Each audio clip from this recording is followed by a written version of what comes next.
नमस्कार, मैं राकेश परमार और आप देख रहे हैं महत्वपूर्ण मुद्दा। मैं तो महत्वपूर्ण मुद्दे में आज जो सबसे महत्वपूर्ण विषय था वो ये था कि G3 गुट के कपिल सिब्बल, कांग्रेस पार्टी के दिग्गज नेता, दिल्ली के चांदनी चौक संसदीय क्षेत्र से दो बार के सांसद और पूर्व केंद्रीय मंत्री, एडिशनल सॉलिसिटर जनरल जैसे बहुत सारे हाई प्रोफाइल व्यक्तित्व के धनी कपिल सिब्बल साहब आज साइकिल की सवारी करके लखनऊ से दिल्ली राज्यसभा में आने के लिए अपना नॉमिनेशन भर दिया। ये बड़ा महत्वपूर्ण मुद्दा था। महत्वपूर्ण मुद्दा था कि आखिर क्यों कोई कांग्रेस छोड़ रहा है। ये महत्वपूर्ण मुद्दा नहीं है, क्योंकि सबको पता है कि दूर दूर तक कांग्रेस कहीं कुछ दिख नहीं रही है। क्योंकि कांग्रेस नहीं, राजनीति में ही लोग सिर्फ नफा को देख करके जाते हैं, अपना फायदा देख करके जाते हैं। उनको लगता है कि यहाँ मैं जाऊंगा, अगर यहाँ कोई फायदा नहीं है तो कोई नहीं जाता। कांग्रेस के विधानसभा के सदस्यों को देखते हुए उत्तर प्रदेश से उनको विधानसभा के माध्यम से राज्यसभा में आने भर की सीट थी नहीं। भारतीय जनता पार्टी और समाजवादी पार्टी के पास ही इतनी सदस्य संख्या है जिसमें वो राज्यसभा में पहुंचा सकते हैं। भारतीय जनता पार्टी में वो जाने से रहे, क्योंकि उनके एजेंट पहले से भाजपा में है। भाई कपिल सिब्बल के कासम खास भाजपा में है और वो कपिल सिब्बल को कहीं कोई आंच न आवे इस बात की तैयारी करते हैं, इस बात की सोचते हैं। तो आप कपिल सिब्बल के पास दूसरा रास्ता समाजवादी पार्टी था। बहुजन समाज पार्टी के पास खाता ही नहीं खुला है, कोई और पार्टी इसी स्थिति में नहीं है। और कपिल सिब्बल जैसे लोग बिना सत्ता के रह ही नहीं सकते। उन्हें समाजवादी पार्टी जैसे मुफीद पार्टी में गिव एंड टेक का मामला है। तब सवाल है कि अखिलेश यादव ने क्यों लिया कपिल सिब्बल को। कपिल सिब्बल के पास कोई जनाधार तो है नहीं, और अखिलेश यादव की पार्टी यादव मुस्लिम गठजोड़ पर काम करती है। या तो देखिए, अखिलेश यादव का सीधा पड्डा है कि वो अपने यहाँ के किसी भी फायदे की चीज, मलाई को अपने परिवार में वितरित करती है। पहले वो डिम्पल को देंगे, डिम्पल के बाद मुलायम सिंह को देंगे, मुलायम सिंह के भाई को देंगे, बेटे को देंगे, अपने भतीजे को देंगे, साले ससुर को देंगे, यहाँ वहाँ वगैरह वगैरह। उसके बाद अगर कोई घड़ा में से कोई छटक जाता है तो किसी और के हाथ में गिर जाए, उसका तकदीर है। लेकिन राज्यसभा की सीट तो बिल्कुल श्योर शटन जीती सीट है। इसमें तो फार्म भरने का मतलब है कि आपका अवश्य भावी जीत है। तो कपिल सिब्बल को अखिलेश यादव ने क्यों लिया? असल में क्या है कि अखिलेश यादव को अब ये भरोसा हो गया है कि अगले 10-20 साल तक उनको दिल्ली और केंद्र में कहीं कुछ स्कोप नहीं दिख रहा है, कहीं कुछ नहीं मिल रहा है। और जो उन्होंने कांड कारनामे किए हुए हैं 5 साल तक मुख्यमंत्री के रूप में, और उनके पिताजी 90 से लेकर के आज तक, वो अब कोर्ट में चल रहा है। 94 में हथियार छोड़ देने का दावा करने वाला यासीन मलिक को सजा हो गई ना। अखिलेश यादव को भी बात समझ में आ रहा है कि ये नरेंद्र मोदी की सरकार है। चाय वाले के रहते रहते अगर कुछ सजा उजा हो जानी हो तो हो जाए, क्योंकि वो सस्ता और आरामदायक सजा होगा। और अगर चाय वाले की जगह पर गाय वाला कहीं आ गया तो उसका बड़ा तरीका गलत है, कठोर है, और बिल्कुल हमारे भोजपुर में तो मरवत ही नहीं है, मतलब रियायत का कोई गुंजाइश ही नहीं उसमें। तो उनको कोर्ट में केस लड़ने के लिए एक निपुण वकील चाहिए। और मैं तो ये इसमें किसी को संदेह नहीं है कि श्री कपिल सिब्बल साहब जैसा निपुण वकील कोई ही है। तब कपिल सिब्बल, अरुण जेटली, राम जेठमलानी, चो रामास्वामी, ये सब जो हमारे देश के बेहतरीन वकीलों के फेहरिस्त में ये मतलब पहले दूसरे नंबर के लोग, उनका फीस आम आदमी के बस की बात नहीं है। खैर, अखिलेश यादव के पास तो कोई फीस की कमी नहीं है। तो अखिलेश यादव ने कहा कि भाई बार बार हर बार फीस तय करने से बढ़िया है कि परमानेंट रिटेनरशिप पर ही रख लो। जैसे हम लोग, मैं जो लीगल एडवाइजर का काम करता हूँ, तो मैं कोर्ट के दरवाजे पर खड़ा होकर या चैम्बर में बैठ करके आ जाए या कब आएगा इंतजार करने वालों में से नहीं। मैं 2-4-5 लोगों का रिटेनरशिप का काम करता हूँ। वो 2-4-5 लोगों के फिक्स सैलरी है मेरी, कि वो तनख्वाह देते हैं, उनका महीने में जितना केस पड़ जाए। तो उनके लिए भी सस्ता है, मेरे लिए भी सस्ता है। मेरे लिए सस्ता है कि यार टेंशन नहीं है कि यार कोई केस नहीं है, दिन भर क्या होगा। और उनके लिए भी सस्ता है कि यार कहीं ऐसा ना महीने में 5 केस पड़ जाए, तो अगर हर महीने का सिर्फ 5-5 हजार रुपये जाने का फीस लग जाए तो उसका बड़ा हो जाएगा। तो वो भी खुश, मैं भी खुश। अखिलेश यादव ने मेरे जैसे ही सोचा होगा कि भाई हर बार का फीस तय करने से बढ़िया है कि परमानेंट रिटेनरशिप पर 5 साल के लिए रख लिया जाए और 6 साल तक इनकी कार्यकाल है, तो 6 साल तक का तो उनका वकील बुक हो गए। अब वही दुआ करेंगे कि जो भी केस वेस खुलना हो ये 5-6 साल के अंदर ही खुल जाए, क्योंकि उसके बाद अगर खुलता है तो ज्यादा बड़ा और महंगा वकील करना पड़ेगा, शायद तब भी ना बच पाए। महत्वपूर्ण मुद्दा यही था। और कांग्रेस के लिए तो अब कोई मुद्दा ही नहीं रहा, उनके लोग क्यों छोड़ रहे हैं, क्योंकि इसमें कांग्रेस कहीं दोषी नहीं। कांग्रेस के जो लोग कांग्रेस को छोड़ रहे हैं उसमें मैं एकदम निसंदेह कांग्रेस कहीं कोई दोषी नहीं, क्योंकि कांग्रेस ने इन लोगों को जितना दिया है उतना तो इनके अपने माँ बाप भी नहीं देते जितना सोनिया जी ने दिया है। कांग्रेस में सोनिया गांधी ने ऐसे ऐसे लोगों को राज्यसभा में भेजा है जो गांव का प्रधानी का चुनाव भी नहीं लड़ पाते, ऐसे ऐसे लोगों को लोकसभा में जितवा दिया है जो नगर पंचायत सदस्य के चुनाव लड़ने की हिम्मत ही नहीं करते, ऐसे ऐसे लोगों को मंत्री बना दिया गया है जो प्रधान के सदस्य समिति में नहीं होते, और ऐसे लोग बाद में कहते हैं कि राहुल गांधी दोषी है, प्रियंका गांधी दोषी है, सोनिया गांधी दोषी है। तो ये उनके जीन में फर्क है, सोनिया गांधी में फर्क है। सोनिया जी, राहुल जी, प्रियंका जी या ऐसे इन लोगों के साथ मेरा कोई मतभेद हो सकता है, कोई मतभेद हो सकता है, उनके क्रियाकलाप कार्यप्रणाली पर मेरा कोई क्षोभ हो सकता है, विरोध हो सकता है, लेकिन सोनिया जी ने जो इन लोगों के लिए किया है, इन लोगों को दिया है, जो लोग छोड़े हों, चाहे ज्योतिरादित्य सिंधिया हो, जितिन प्रसाद हो, आरपीएन हो, या जो लोगों ने छोड़ा है कांग्रेस, वो सब धिक्कार के लायक है। कांग्रेस ने उनको किसी तरह का अपमानजनक स्थिति नहीं उत्पन्न की है, बल्कि वो लोगों ने स्वयं के लिए अपमानजनक स्थिति उत्पन्न की है कांग्रेस छोड़ करके कहीं और जाने का। खैर, आज महत्वपूर्ण मुद्दा ये नहीं, महत्वपूर्ण मुद्दा ये है कि आज यासीन मलिक को उम्र कैद की सजा हुई।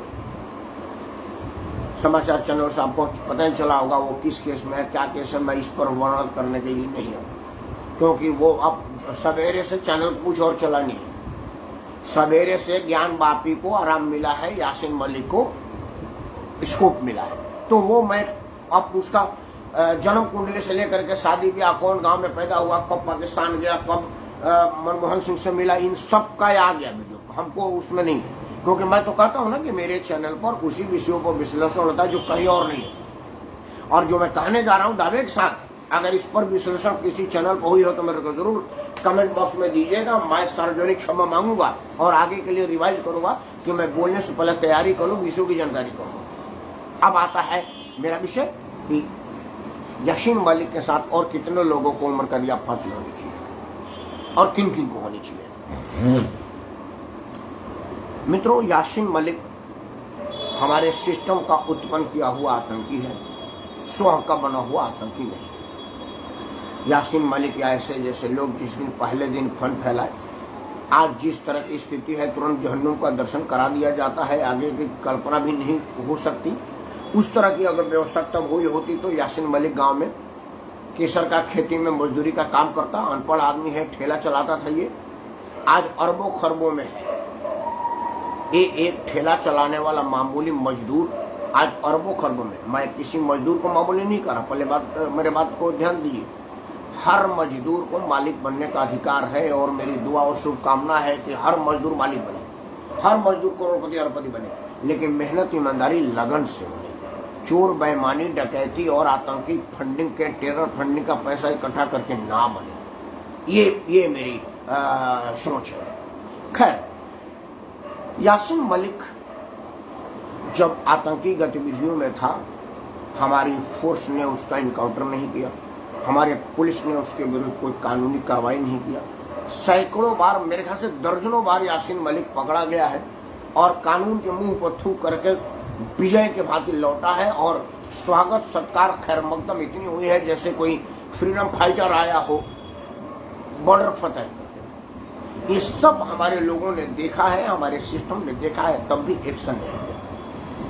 सबसे बड़ी और बुरी बात है कि यासीन मलिक को रिकॉग्नाइज हुआ, आज वो कोर्ट में भी बोला, माननीय न्यायालय के सामने माननीय न्यायाधीश, हालांकि हमारे विद्वान न्यायाधीश है, स्वतंत्र न्यायपालिका है, उसके किसी की भी बात के कहे का गलत असर हमारे न्यायाधीशों पर नहीं पड़ता, क्योंकि उनकी विद्वता जांची परखी खड़ी होती है।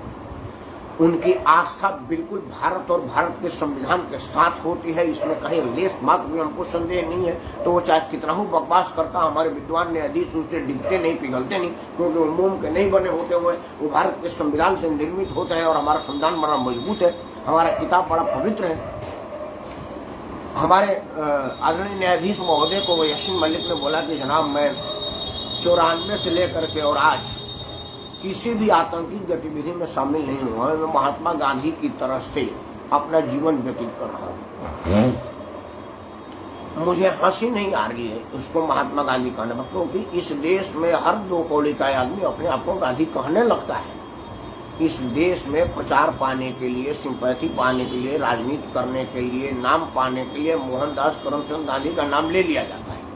और क्यों ना ले, वोट बैंक की लालच और दुनिया में इन्वेस्टर की छवि बनाने के लिए हमारी सरकारों ने मोहनदास करमचंद गांधी को 2 रुपए का हैसियत कर दिया। अब 2-2 रुपया पर गांधी छपेंगे तो क्या होगा, उनका होगा 2 रुपये की होगी।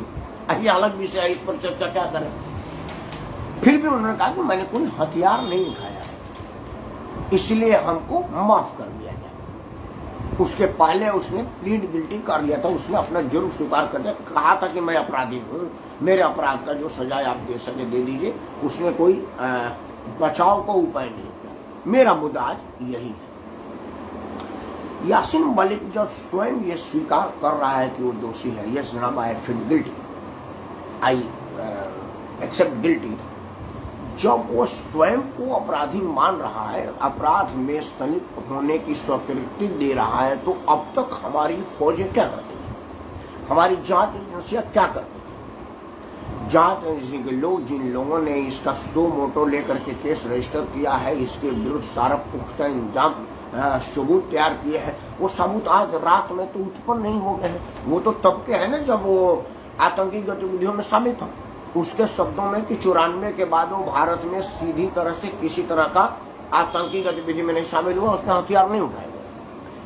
लेकिन क्या हमारे भारत के खुफिया एजेंसी को ये पता नहीं है कि 1994 से लेकर के 2014 के बीच में वो हाफिज सईद के मंच पर मचासीन था, मंच साझा किया था और भारत विरोधी गतिविधियों को एड्रेस किया था। उसके बाद भी भारत माने पर उसका खैरमकदम हुआ था। क्या हमारे भारत के प्रधानमंत्री को मिलने वाले लोगों की इतनी बैकग्राउंड जांच नहीं की जाती है कि भाई भारत के प्रधानमंत्री से कोई मिल रहा है, अगर भारत के प्रधानमंत्री के साथ किसी आदमी की मुलाकात राजनीतिक रूप से तय की जा रही है, मतलब भारत का प्रधानमंत्री रैली में गया और किसी ने सेल्फी लिया, ऐसा नहीं है। प्रधानमंत्री आवास में कोई आदमी अगर मिलता है तो बाकायदा उसकी स्क्रूटनी होती है, उसका अपॉइंटमेंट से पहले जांच एजेंसियां उसके विषय में जांच करती है कि भाई ये आदमी कौन है जो प्रधानमंत्री से मिलने आ रहा है, क्या उसका कोई आपराधिक पृष्ठभूमि है, उसका मंशा क्या है। क्योंकि भारत के प्रधानमंत्री के साथ आप ऐसे नहीं चले जाएंगे कि फोटो खिंचवाने आना था जी, ये वो कागज दे रहे हैं, फोटो खिंचवाइए, फेसबुक में डालना है, ऐसा नहीं होता। एक तो हर आदमी को भारत के प्रधानमंत्री के कार्यालय में प्रधानमंत्री से मिलने का अपॉइंटमेंट नहीं मिलता, चाहे वो निवास हो या उनका कार्यालय हो। आवास, निवास और कार्यालय कहीं पर भी कोई आदमी नहीं टाइम लेता है। वो टाइम लेने वाले आदमी की अपनी डिग्निटी होती है, वो डिजर्विंग कैंडिडेट ही टाइम ले सकता है। और डिजर्विंग कैंडिडेट भी अगर टाइम लेता है तो जांच एजेंसी उसके विषय में जांच करती है कि आदमी कौन है, कोई आतंकी गतिविधि में शामिल आदमी तो नहीं है, कोई देशद्रोही आदमी तो नहीं है, नहीं तो वो उसका मिसयूज करेगा। तो क्या हमारे भारत के प्रधानमंत्री के कार्यालय में तैनात तब के खुफिया एजेंसी के लोग, सिक्योरिटी के लोग, प्रधानमंत्री कार्यालय में तैनात लोगों को इस बात की जानकारी नहीं थी कि अभी हाल ही में वो हाफिज सईद के साथ मिल करके भारत विरोधी गतिविधि को जाकर के जय जयकार मना के आया हुआ है। और उसके बाद भी भारत के प्रधानमंत्री गर्मजोशी के साथ उसको मिलते हैं और खिलखिलाता हुआ फोटो खिंचवाते हैं और बाहर तक छोड़ने आते हैं, सारा मीडिया के सामने बाइट दी जाते हैं और वो वहीं पर खड़ा है। तो क्या वो बाइट सुरक्षा बल को इशारा नहीं था कि अब आप चुपचाप रहिए, धीरे चलिए, क्योंकि अब ये मेरा मेहमान है? क्या ये इस विषय पर कोई चर्चा नहीं होना चाहिए? समाचार चैनलों पर इस बात का खूब चर्चा हो कि ये किया, वो किया, फलाना किया, पाकिस्तान के पेट में दर्द हुआ। अरे छोड़िए, पाकिस्तान हमारा कौन है, 2 कौड़ी का आदमी, हमको क्या मतलब है पाकिस्तान से? भाई सारे लोग लघुशंका कर दे तो वहां बाढ़ आ जाएगी। भारत में जितनी आबादी है, हमारे देश के मुसलमान इतने ज्यादा हैं जो पाकिस्तान के विरुद्ध सिर्फ तलवार लेकर के खड़े। जब पाकिस्तानियों की हिम्मत है, से तो औकात नहीं है कि हमारे मुस्लिम भाइयों के सामने खड़े हो जाए। और जब जब पाकिस्तान ने फंड फैलाया, हमारे भाइयों ने उनका मुकाबला किया है, अब्दुल हमीद से लेकर के अब्दुल कलाम आजाद तक हमको इस पर रत्ती भर भी संदेह नहीं है भारत के मुसलमान पर, और पाकिस्तान को भी संदेह नहीं है, चाहे वो क्रिकेट के मैदान में हो, जुर्दीन हो या कोई भी हो। जब जब आमना सामना भारत और पाकिस्तान के मुसलमानों की हुई है तो भारत का मुसलमान हमेशा विजय रहा है और हमेशा आगे रहा है। इस बात की जानकारी पाकिस्तान को भी है। तो मैं पाकिस्तान की चर्चा नहीं करता, मैं चर्चा हिंदुस्तान की करता हूं। आज हिंदुस्तान में कश्मीर के गुलफान गैंग के सारे लोगों को पेट में दर्द हो रहा है। क्या इस विषय पर चर्चा होनी नहीं चाहिए कि भारतीय संविधान का शपथ लेकर के मुख्यमंत्री बना हुआ आदमी आतंकी का इतना खुला समर्थन कर सकता है और संविधान उसके प्रति चुप है? अगर ऐसा है तो भारत के संविधान में एक और अनुसूची जोड़ने की जरूरत नहीं है, एक और सुधार की जरूरत नहीं है, एक और अनुच्छेद जोड़ने की जरूरत नहीं है, एक और संविधान संशोधन की जरूरत नहीं है। हम जैसे लोग, हमारे सिपाहियों के मनोबल पर किस तरह का असर पड़ता होगा जब हमारा सिपाही जान लगा करके उसके साथ मुकाबला कर रहा होता है, और जब देखा होगा कि भाई हमारा भाई सिविल अथॉरिटी उसके साथ खिलखिलाता हुआ उसके कंधे पर हाथ रख करके फोटो खिंचवा रहा है, प्रधानमंत्री कार्यालय में उसके साथ नाश्ता करवा रहा है, उसके साथ नाश्ता कर रहा है, तो उस वक्त सोच करके लोगों की स्थिति क्या होती होगी, हमारे देश के जवानों की, हमारे देश के बहादुरों का क्या स्थिति होगी। आदरणीय प्रेम जी को साथ उपरांत, आप फौजी हैं, आपकी मनसा को मैं पूछना चाहता हूं कि आपकी मन स्थिति क्या लगती होगी जब आप कश्मीर में तैनाती के दौरान उनके आतंकियों से लोहा लेते होंगे, आतंकियों से कई बार आप जख्मी हुए होंगे और आतंकियों को कई बार आपने जख्म दिया होगा, और जब आपकी फाइनल गोली आतंकी के सर पर लगने की होगी तभी आपके टीवी में देखे होंगे कि आपका हाईएस्ट सिविल अथॉरिटी भारत का प्रधानमंत्री कंधा पर हाथ रख करके खिलखिलाता उसके साथ समाचार चैनलों को बैठ दे रहा है, तो क्या स्थिति आती होगी सिपाहियों को? क्या इस विषय पर एक बहस की जरूरत नहीं है? क्या यासीन मलिक को अकेले उम्र कैद के साथ छोड़े, उसको अगर फांसी भी दे दी जाए, क्योंकि फांसी होगी, क्योंकि अगर पहले एक बात स्पष्ट कर दो बीच में रोकर मित्रों, जिन लोगों को लग रहा है कि यासीन मलिक को कम सजा हुई है, वो अभी ये सजा नहीं है, वो सिर्फ एक टेरर फंडिंग का ये मामला है। अभी वो एयरफोर्स के जवानों का मारना, कत्लेआम मचाना और आतंकी गतिविधियों में शामिल होना, ये वगैरह वगैरह 16-17 केस है। उस 16-17 केस अभी अलग है, तो फांसी पर तो ये बंदा लटकेगा, इसमें कहीं कोई दो राय नहीं है। सिर्फ मुझे कई बात का संदेह है, चूंकि क्या हो जाता है कि जब हमारे यहाँ आदमी सजाए अब्ता हो जाता है, सुप्रीम कोर्ट के सुप्रीम निर्णय से भी फांसी की सजा हो जाती है, तो फांसी में वेट करना पड़ता है। भाई जब बारी आएगी तो जाएगा। इस बीच जब निजाम बदल जाएगा, कहीं मान लो 1%, और वहां की सरकार ने राष्ट्रपति से अनुशंसा कर दी माफी का, तो क्या होगा? क्योंकि हर बार प्रणब मुखर्जी तो राष्ट्रपति की सीट पर बैठेंगे नहीं, जो कहेंगे कि भाई ये लटकाओ जल्दी से जल्दी, माफी नाम का चीज यहाँ पर है नहीं। मैं प्रणब मुखर्जी के आत्मा को शांति के लिए प्रार्थना करता हूँ, उनको अपना सर्वोच्च आदर सम्मान पेश करता हूँ। प्रणब मुखर्जी साहब जब देश के प्रधानमंत्री बने, कांग्रेस सरकार को लगा कि यार मैं जा रहा हूँ, तो उन्होंने फटाफट माफीनामे को आगे बढ़ा दिया अपने खास लोगों को कि इनको माफ कर दें। प्रणब मुखर्जी ने बोला कि जल्दी जल्दी साफ करो, ये गंदगी है, देश के कलंक है, जल्दी जल्दी लटकाओ इनको, और फटाफट लटकाए गए। तो उस वक्त हर बार तो कोई प्रणब मुखर्जी आएगा नहीं। अभी दिल्ली में तिहाड़ जेल है और दिल्ली में सरकार है और जेल राज्य सरकार का मामला है।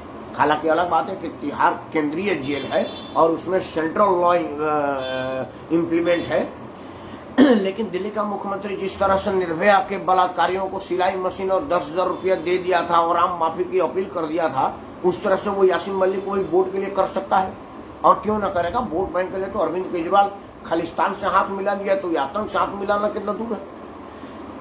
पश्चिमी उत्तर प्रदेश के घोषित आतंकी जिस पर टाटा फाटा छोड़ो देशद्रोह का इल्जाम है, जिसको एनआईए खोज रही है और जिस पर दंगा भड़काने का केस है, कई लोगों को दंगा में मरवा देने का अपराध साबित हो चुका है, उसके साथ वोट मांगने के लिए चला ही गया था।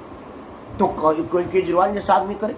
मैं विद्वान न्यायाधीशों से अपील करता हूँ कि जल्दी जल्दी इसको लटकाओ, क्योंकि जिंदा रहेगा तो माफी ताफी फलाना ढिमाका दुनिया भर का बवाल झवाल। संयुक्त राष्ट्र आज इंग्लैंड के संसद में पाकिस्तानी मुल्क के संसद सदस्य ने इंग्लैंड के संसद में प्रश्न रखा कि भाई यासीन मलिक को वहां पर परेशान किया जा रहा है, क्या इंग्लैंड की सरकार इसमें कुछ अपना प्रभाव का इस्तेमाल करेगी?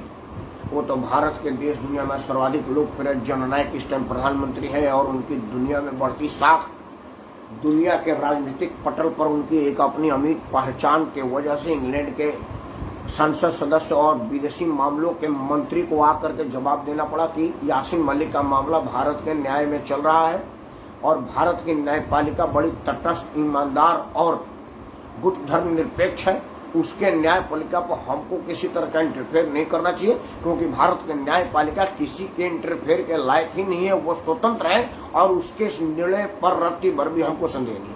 उसको तो चलो इंटरनेशनल बेचती है, उसको मुंह की खानी पड़ी, लेकिन इंग्लैंड के छोड़ो और कई जगहों पर तो हो सकता है। अभी हाल ही में राहुल गांधी इंग्लैंड के घोषित भारत विरोधी संसद सदस्य से मिल करके फोटो खिंचवा करके फेसबुक पर डाल के आए। राहुल गांधी को आप सिर्फ एक आदमी मान रहे होंगे, एक संसद सदस्य मान रहे होंगे तो भूल कर रहे हैं। राहुल गांधी भारत के राजनीति का चेहरा है, कांग्रेस के राजकुमार है और कांग्रेस के घोषित अध्यक्ष है। चुनाव बेशक वो अध्यक्ष का ना लड़े, अध्यक्ष पद से रिजाइन दे दें, लेकिन होता वो ये जो राहुल चाहते हैं। दूसरा, भारतीय जनता पार्टी के लिए भी भरपूर मसाला है, क्योंकि भाजपा वाले भी कोशिश करते रहे कि राहुल गांधी रेलेवेंट बना रहे, क्योंकि राहुल गांधी फीजा से हट जाएंगे तो उनका एक स्टार प्रचारक हो जाएगा। स्टार प्रचारक वही है राहुल गांधी का, भारतीय जनता पार्टी के। तो भाजपा भी राहुल गांधी को रोज रोज अपने बयानों में बनाए रहती है कि राहुल गांधी खत्म ही ना हो जाए। तो राहुल गांधी इतना रेलेवेंट आदमी अगर उस तरह से घोषित आतंकवादी के मतलब भारत विरोधी के साथ फोटो खिंचवा रहे हैं, बयान जो दिया वो तो उनका बचपना था, राजनीतिक रूप से वयस्क नहीं हुए राहुल गांधी। शरीर बढ़ गया, कई लोगों के देह बढ़ जाता है, दिमाग बच्चा ही रहता है, तो उनका पॉलिटिकल दिमाग बच्चा ही है, वो तो माफी के योग भी नहीं है। लेकिन ये वाला बात आप जानते हैं कि घोषित भारत विरोधी आप उसके साथ फोटो खिंचवा रहे हैं, कल को आप उसके साथ माफी दे देंगे। आप ही की सरकार ने कंधा पर हाथ रख करके यासीन मलिक का हौसला बढ़ाया था। इन सब चीजों को ध्यान में रख करके मैं कह रहा हूँ कि यासीन मलिक का अकेले फांसी देने से कुछ नहीं होगा, क्योंकि हमारे यहाँ मैं जब पर्सनल मैनेजर का इंटरव्यू लेता हूँ तो उसमें एक फायर फाइटिंग का क्वेश्चन आता है। फायर फाइटिंग में मेरा एक मैं प्रश्न पूछता हूँ कि भाई आग बुझाने के लिए फायर एक्सटिंग्विशर को कहाँ मारना चाहिए, आग के ऊपर या जड़ पर? तो सही जवाब है कि जड़ पर मारना चाहिए, तभी आग बुझेगा, क्योंकि ऊपर फायर एक्सटिंग्विशर का गैस मारने से नहीं बुझती है, जड़ पर मारिए। पेड़ हरा भरा जड़ में पानी देने से होता है। अगर पेड़ को सुखाना हो तो काटने से बढ़िया है कि जड़ सुखा दीजिए, पेड़ अपने आप सूख जाएगा। तो आतंक का पेड़ फसल काटने से कुछ नहीं होगा, उसका जड़ सुखाना पड़ेगा।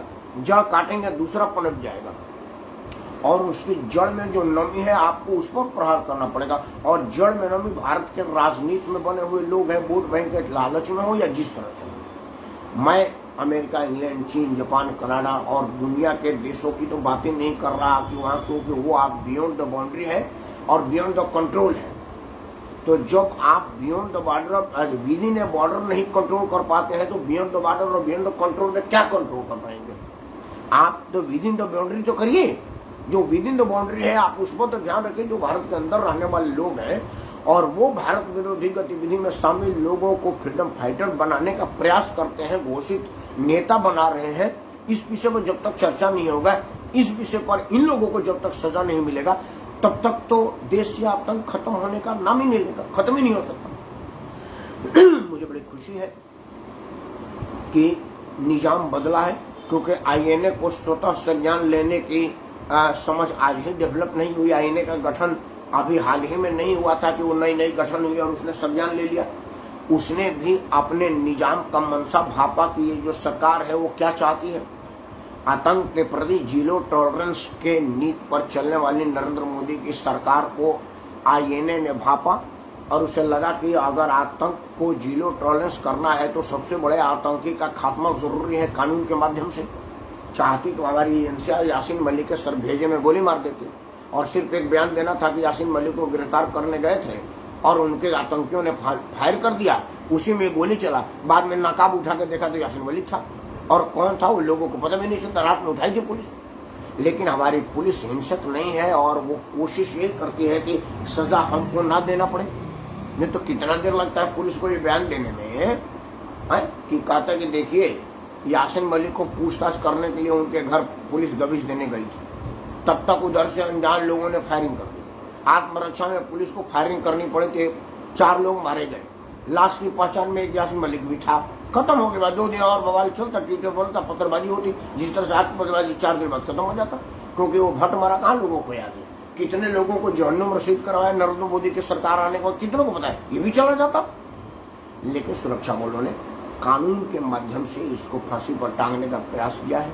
और एक लेसन तो उसने जरूर दिया है कि बेशक आप 30 साल पहले सीज फायर कर दिया, अपने हथियार टांग दिया हो, लेकिन 30 साल पहले का भी किया हुआ अपराध आपका माफी के योग्य नहीं है और हम आपको माफ करने के लिए बिल्कुल रत्ती भर भी तैयार हैं। लेकिन मुकम्मल न्याय तब मानी जाएगी जब यासीन मलिक के कोठरी में इसके अपने वित्त पोषक, राजनीतिक पोषक और इसके खैर मकदम करने वाले लोग, इसके खासम खास और इसके शुभचिंतकों की भी समाधि बनाई जाएगी और उसका प्रचार यासीन मलिक के प्रचार से ज्यादा किया जाएगा। तब लोगों के दिल में खौफ होगा कि बेशक आज सरकार के धूल मिल रहे समय बच जाता हूं, कभी कोई तो निजाम आएगा नरेंद्र मोदी की तरह से जो कब्र से निकाल करके भी सजा देगा, तब जाकर के आतंक के प्रति लोगों की सहानुभूति खत्म होगी। या ये कहिए कि आतंकी के प्रति सहानुभूति पर लोगों का दिल रूह कांप जाएगा कि आज 30 साल 35 साल बाद भी भारत का संविधान सजा दे सकता है, भारत का न्यायालय फांसी पर टांग सकता है। और ये सिर्फ कहने से नहीं होगा, टीवी चैनलों में बैठ गए, फेसबुक टीवी और यूट्यूब पर डालने से नहीं होगा। ये अदालतों को ये निर्णय लेना पड़ेगा, सरकारों को लेना पड़ेगा और भारत के प्रधानमंत्री को संसद में ये कहना पड़ेगा और न्यायालयों को प्रैक्टिकली रूप से ये करना पड़ेगा, तब जाकर होगा। और ऐसा जब होगा तब होगा। आज के लिए तो हम आपसे प्रार्थना करते हैं कि महंगाई जरूर बढ़ी है, मैं भी त्रस्त हूँ महंगाई से। हालांकि अभी आज के तारीख में तो महंगाई का बहाना भी है, क्योंकि यूक्रेन और रूस की लड़ाई आपको लग रहा हो कि हजारों किलोमीटर दूर है, उसकी तपिश से हमको क्या फर्क, लेकिन फर्क पड़ता है क्योंकि बहुत सी चीज़ें हमको रूस से खरीदनी पड़ती थी और बहुत सी चीज़ें यूक्रेन से भी खरीदनी पड़ती थी और बहुत सी चीज़ें उन देशों से खरीदनी पड़ती है जो रूस यूक्रेन के बीच में स्वयं फंसा हुआ है। वो बेशक युद्ध में सीधा पार्टिसिपेट न कर रहा हो, वो बेशक उस युद्ध में सीधी लड़ाई न लड़ रहा हो, लेकिन फिर भी उसकी आर्थिक स्थिति डमाडोल हुई है, उत्पादक क्षमता कम हुआ है और डिमांड ने सप्लाई है, सप्लाई कम होगा, मांग ज्यादा होगी तो महंगाई बढ़ेगा। ये अर्थशास्त्र का एक जानने वाला आदमी समझ लेगा। श्रीलंका में क्या हुआ है, विदेशी मुद्रा भंडार खत्म हो गए हैं, माल आयात नहीं हो रहा है और खपत इतना ज्यादा है, इसीलिए पेट्रोल का दाम 400-500 रुपये किलो लीटर हो गया है। इन स्थिति को समझते हुए महंगाई के प्रति जरूर मैं कुछ चिंतित हूँ।